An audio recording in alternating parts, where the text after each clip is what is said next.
Hello, how are you guys out there doing today? This is Dr. Gadson. I hope I'm reaching you guys healthy. I'm hoping I'm reaching you well, elevated in mind, body, and spirit. But that being said, we are going through a tremendous time right now. We have an incredible shift that is taking place in our beautiful country called the United States of America. But in order for me to move forward, we have to revisit the past. A lot of people are saying, I don't understand what's going on in the African American community right now. I don't understand why these people are looting, why these people are upset, why these people are hurt, why these people are responding and acting the way that they are actually acting. So I say, let's take a step back.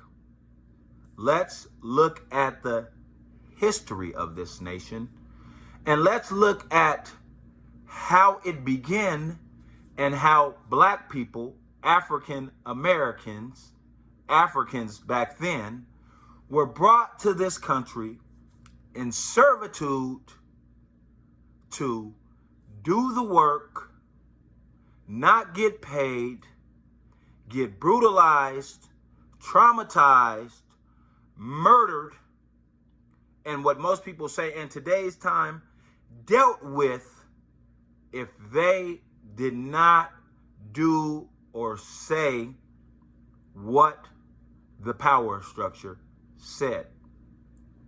Now, this sort of behavior, although it has changed some since the early, or I should say late 1800s, it has still remained present. The shift has just went from in front of the veil to behind the veil, and instead of mainly outwardly oppression, prejudiceness, injustice, it has been taking place behind the veil, or at times when it was taking place in front of the veil, we did not have the means and the capability to capture it.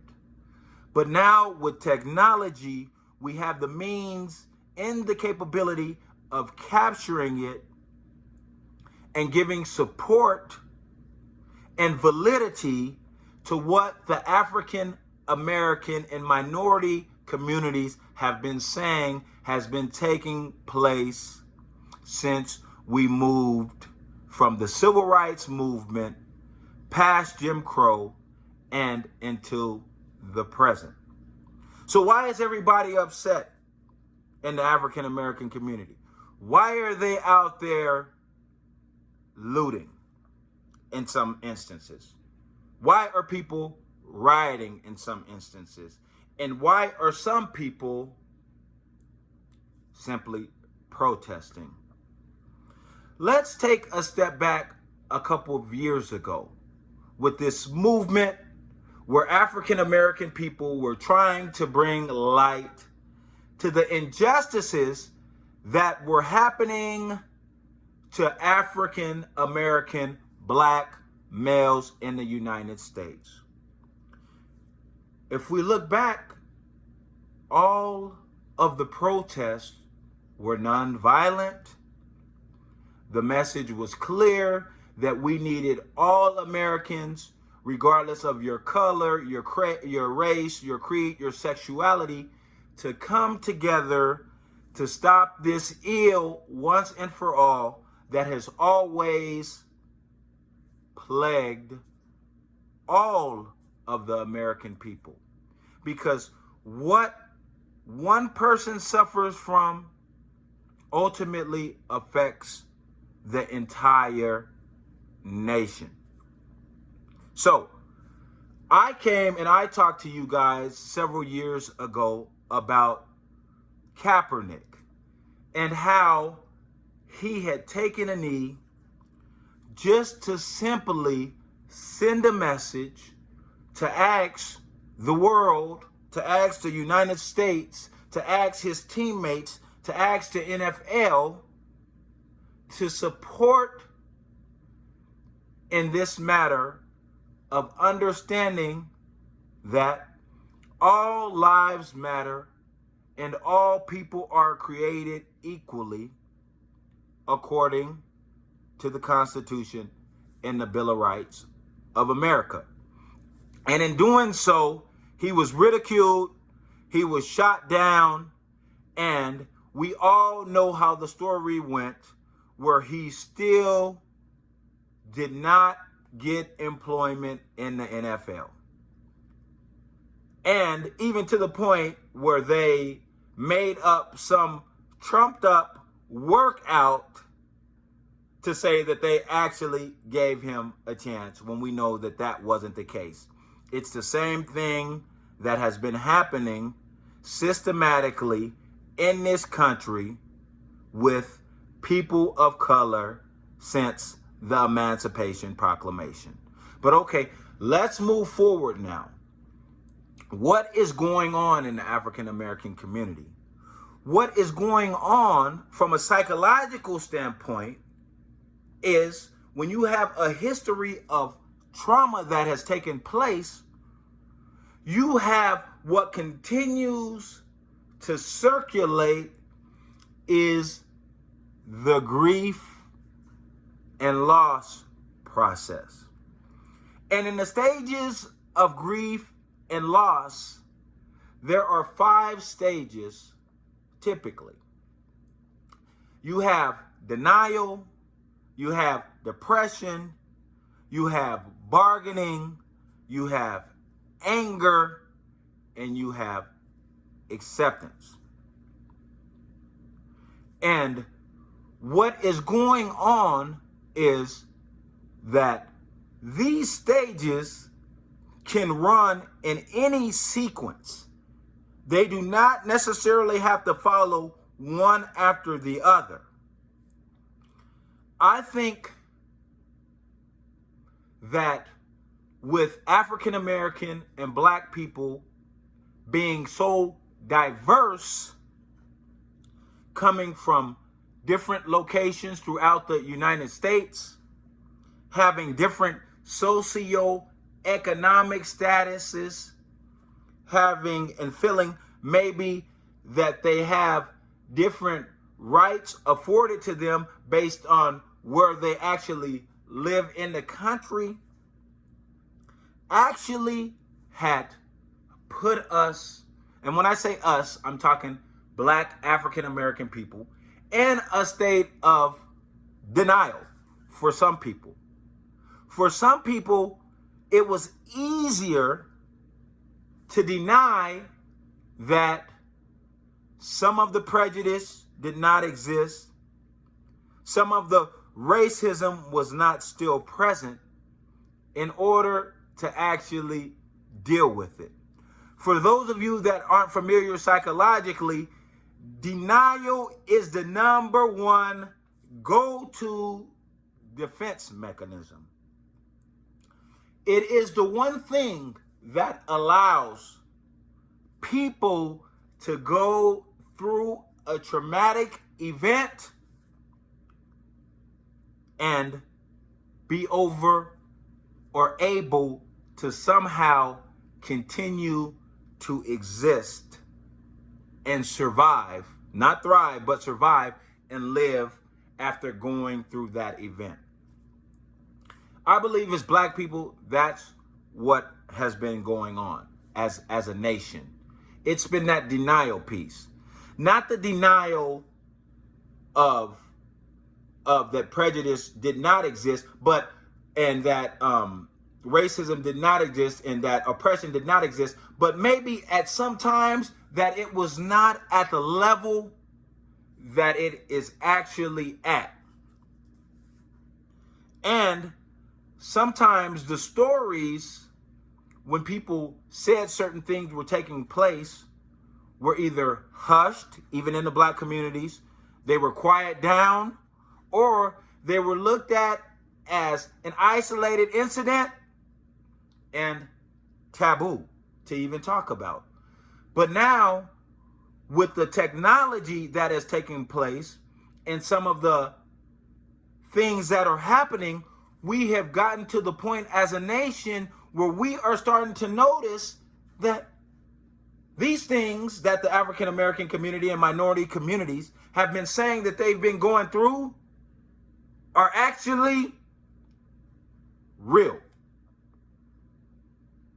These things are not a figment of their imagination that they've constructed and made up in order to get some type of sympathy. So, this whole nation was at a place of denial.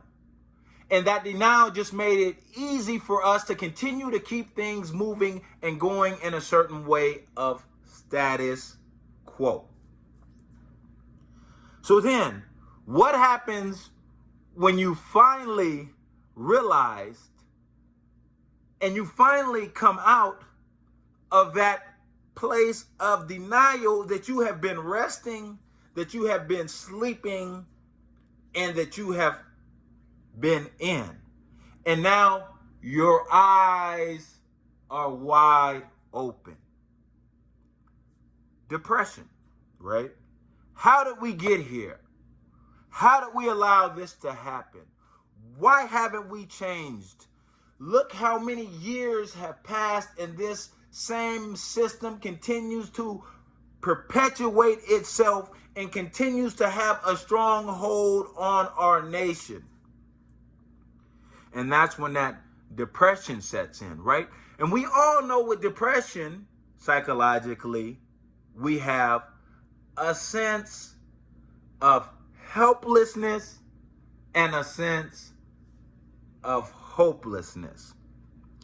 And in search to find a cure to that sense of helplessness and that sense of hopelessness, a lot of times what we do is we shift to bargaining. I believe that, this has been such a thing that has been going on in the African American community is bargaining. If I just do the right thing, I won't get killed. If I just say the right thing, I will be able to return back home to my family. If I speak a certain type of way, then I will be accepted by the masses. If I straighten my hair and I don't wear a natural, then I will be more presentable. If I put on a blonde wig, then I will be more accepted. If I walk a certain way, live in a certain place, rub elbows with certain people, then I will be more accepted. This bargaining, I believe, has been going on for a long time, especially in the black community. And I can't say that this bargaining at some stages, at some places, wasn't warranted. But I do believe that there is something that comes secondary when we practice this type of behavior long term that affects us psychologically. It starts to make us, or whoever it is, question who they really are. And most important, what their value actually is. Because sometimes when you put on a uniform to perform, sometimes you are not yourself any longer. And I believe that this, in order for us to try to be successful, has had a major impact on us individually, and also to the point of us unifying as a people, because we are so separated and fragmented due to these bargainings and these beliefs that continue to play and go on in our heads psychologically. So what happens after the next step, after all of this bargaining and everything that has been going on, and you have played the role, and you have assumed the position, and you have played the part? And guess what? You still continue to be reminded that you are black and that you are second class, if any class, in America. And when I say this, I'm not saying that all Americans operate this way. I'm not saying that all black Americans operate this way. I'm not saying that all white Americans or anybody else are prejudiced, are oppressors, and don't want to see everybody, regardless of race, religion, color, creed, sex, sexual orientation, succeed. We all know that that is not the case, presently and historically. If we look at most of the changes that have been created and that have been made, was based on the fact that we came together as a nation with differences, but realizing our similarities and moving forward to support and help each other reach a higher place of understanding social reform and ultimately love for your sister and your brother. And that's where we are right now. I am sounding the alarm and reference and hope that we can bring this nation together,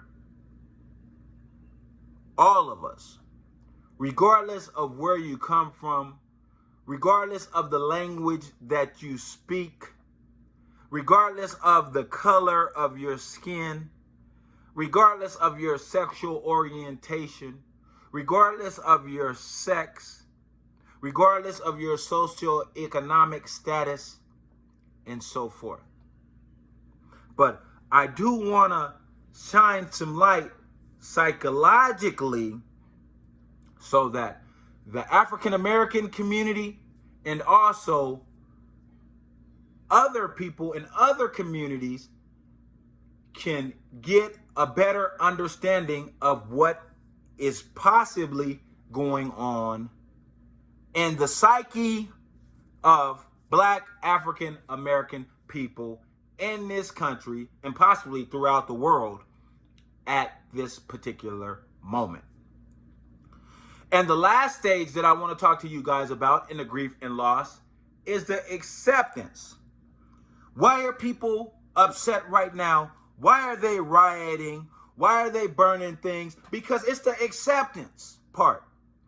We as a nation have gotten to the point where we've tried to do other things to make changes, but we've gotten to the point of acceptance that if we as a nation do not take things to a certain level and do things that are close and personal and impact and influence everybody, that things are not going to change. We are at that point with the acceptance. Why? because everything has been tried leading up to this point. All of the non-violence, all of the non-rioting has been tried leading up to this point. Now, let me explain one other thing. I do not condone looting, stealing, violence, and attempting to take something that doesn't belong to you and using this moment in time for self-gain, because it is bigger than that. It is bigger than gain for the African American community. It is bigger than gain for the white community, Native American, Hispanic community, and anybody else. The gain is for the nation. When we come together as a nation, we are able to do great things. When we are divided as a nation, we suffer. And we already had challenges before this moment with COVID-19 that we were suffering from as a nation and dealing with.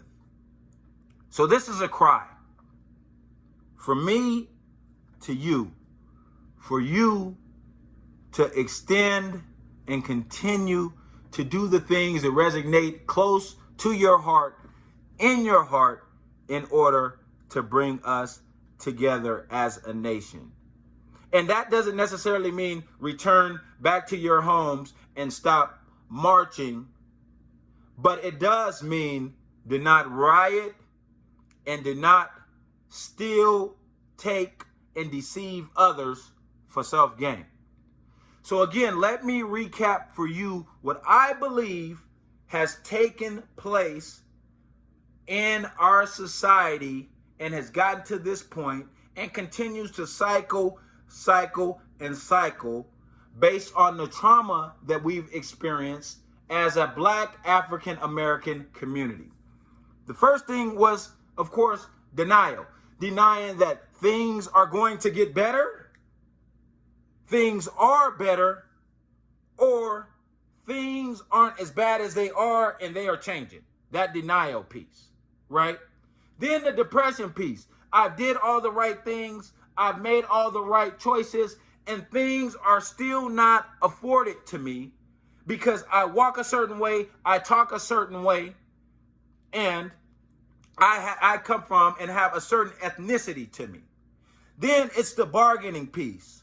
Well, if I just do things and I assimilate and I try to be more like the people in charge, that I will be more acceptance, that they will let me live, that I will have the same basic human rights, that I may be afforded civil rights.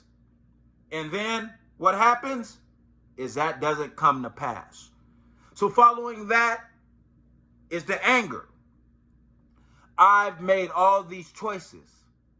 I've done all the right things with hopes and with faith that things would change, but they have not. And now I'm at a place where I am angry because I have done nothing that constitutes me being treated this way.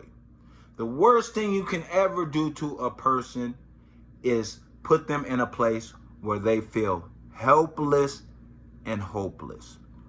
And the final stage is acceptance.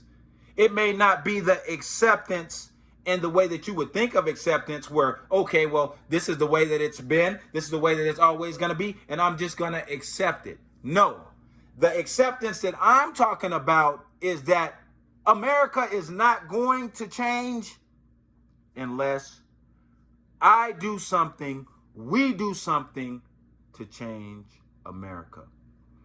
That's the grief loss process that I believe that's taking place from the historical and present traumatic events that have plagued our nation. This is Dr. Gadson. I want to continue to tell you guys to take care of yourself so that you can take care of others. Make sure you share this message with your family, with your friends, with your communities. Make it go viral. Go down, hit share, comment on it. If you need more explanation and don't understand something that I've referenced, I'm here for you. Let's continue to grow together as a nation, and I'll see you guys real soon. Take care of yourself so that you can take care of others.